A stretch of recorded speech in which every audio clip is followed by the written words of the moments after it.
And well, yet another IT major, Wipro, has reported its quarter numbers. It has reported a rather mixed set of numbers for the third quarter. Revenue and profit have come in slightly lower than the analyst expectations, but strong show on the margins front despite the salary hikes.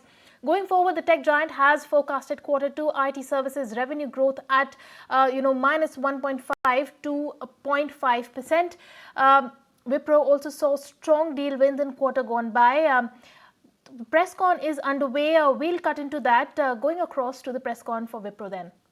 Terms stand at $3.8 billion.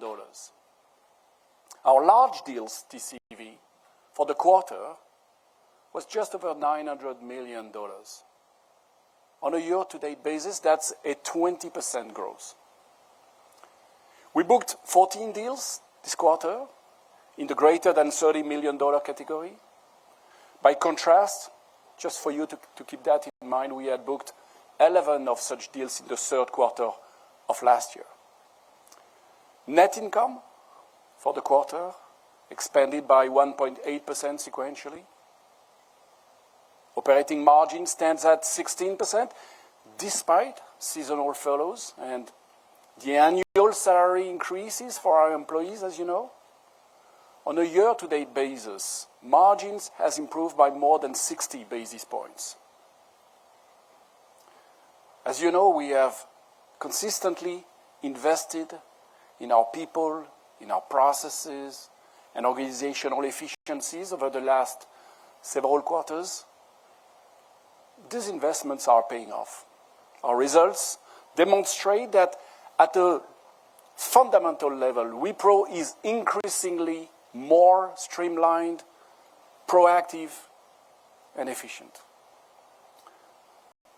This has boosted our client trust in our teams, improved our win rate, and also the type of deals we are winning. That is, more of complex transformation deals.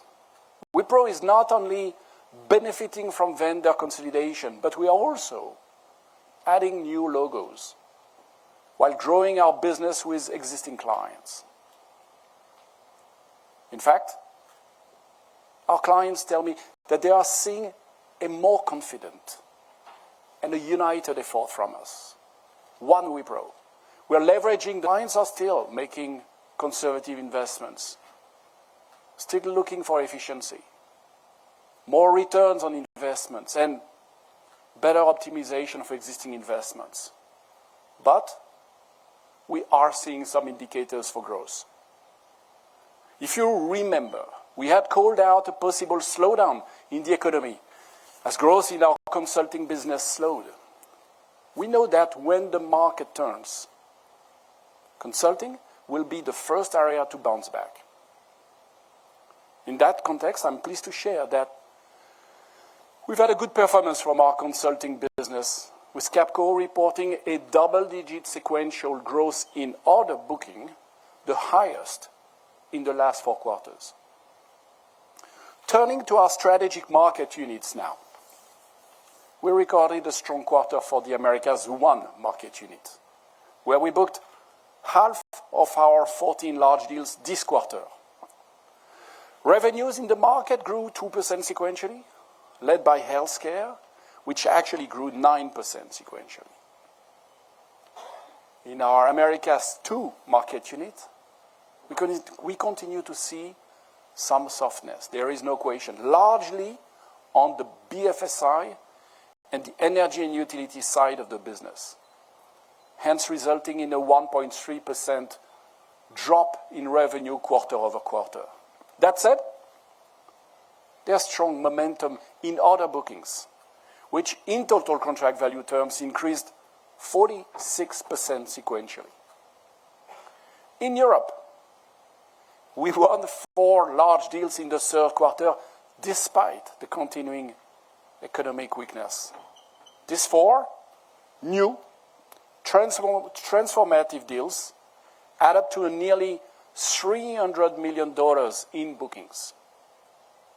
These deals underscore the success of our strategy in this market. There's no doubt.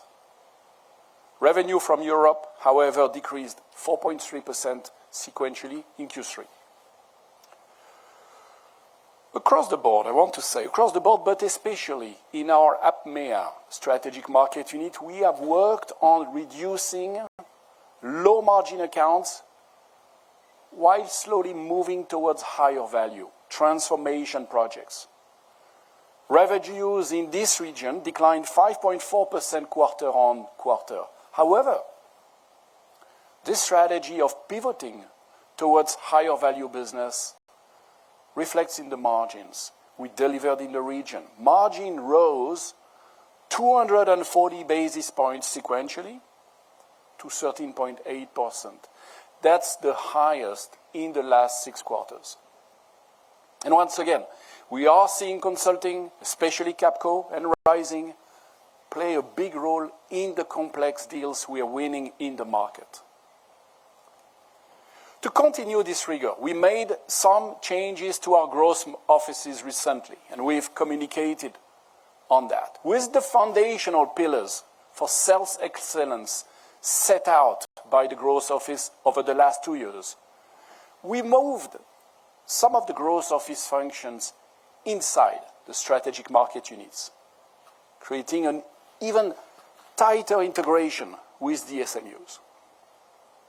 With this, we reinforced how we nurture large deals in each geography, and we respond faster to changing market needs. Simultaneously, we continued to streamline our operations as per the plan. Leverage artificial intelligence and automation for efficiency across all functions and business areas. Add to that the learning and development and reskilling of our existing talent base, besides optimizing our talent pyramid to better serve client needs. Right, that was the management for Wipro. But tell you what, we can go to the analyst and who's reading into the numbers for Wipro. We're joined by Mantesh Shabrat. Mantesh, hi, welcome to ET Now. Hi, hello. Hi. Thanks for inviting me. Go ahead. Right. Mantesh, tell us, a tepid revenue growth and, Q4 guidance, but there has been the beat on the margin has been a bit of a surprise for the street. How are you reading into those numbers? What is your first take? So, from a quarter-on-quarter perspective, there is a decrease. Actually, there is no growth, right? So, but that is what has been the expectation so far. So, there is no surprise there. But in terms of margin beat, one will have to look at really what the details are, simply because, what had happened is they were going through a lot of restructuring their businesses in the past, and there could be an element of reallocations of costs, bringing the margin at 16%.